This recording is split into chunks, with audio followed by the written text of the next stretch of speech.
This is the Fitzy and Whipper with Kate Ritchie podcast. My beautiful wife, Belinda, recently had a high school reunion, caught up with some old friends. Reunion, yeah.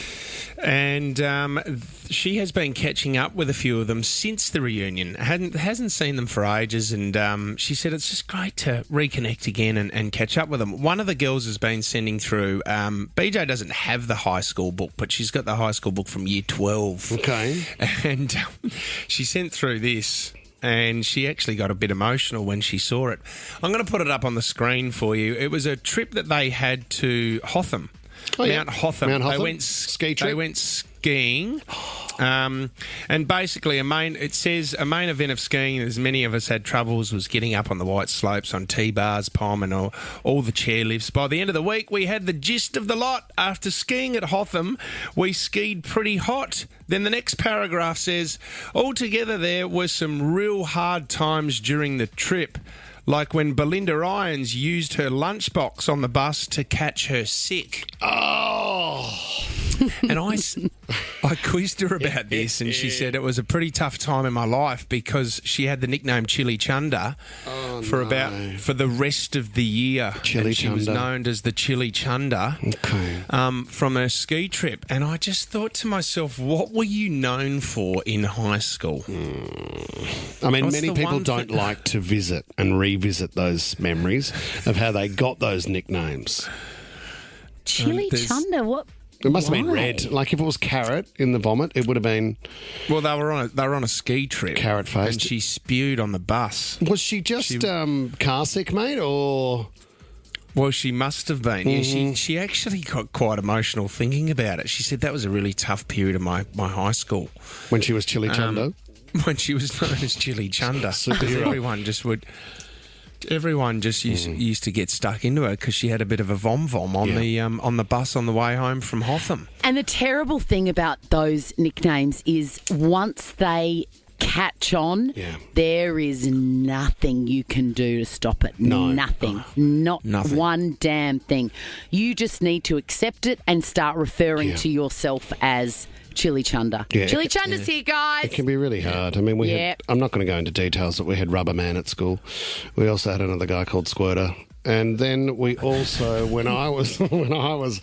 had a pair of velvet shorts when I was a kindergarten kid, and I was waiting far too long for the slide. And the ones you've got on today? Yeah, a similar pair. And I had an accident in the back of my strides and filled them. I filled them and got in the car at the end of the day, and Mum said, "What's that smell?"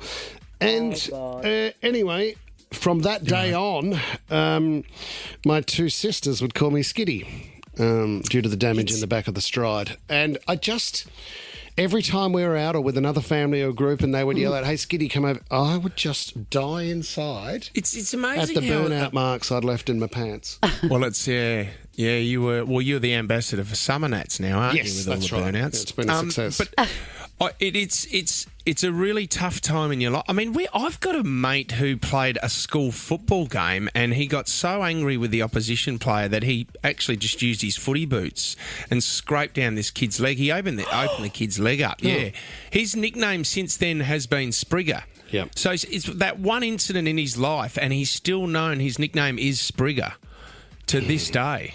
I know, it's amazing, isn't it? And you'd think maybe the world will move on, but it's when you hit things like BJ's school reunion, it all just comes flooding back and nothing's changed. Chrissy, I went to a school reunion a while ago and it was a formal event. So everyone was in suits.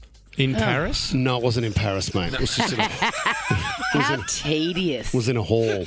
Anyway, there were two old blokes from the class of 85 that got into a knuckle over something that had happened back in their school days. Oh. And one of them threw a glass of red at the other, which was a waste of Grange. It would have been Grange, absolutely. And he got a glass of Hill of Grace thrown back at him. And it was just on for young and old, caviar flying everywhere.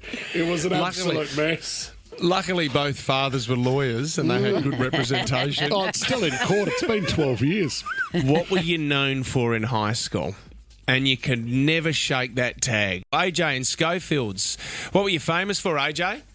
Hi there, guys. So I was famous for, and I'm still famous for, being called Toe Strap. toe strap. Toe strap. That's correct. Why is that? How's it? Well, I'm part of a surf lifesaving club, and we were competing in a surf boat race. And in the race, we got hit by a wave.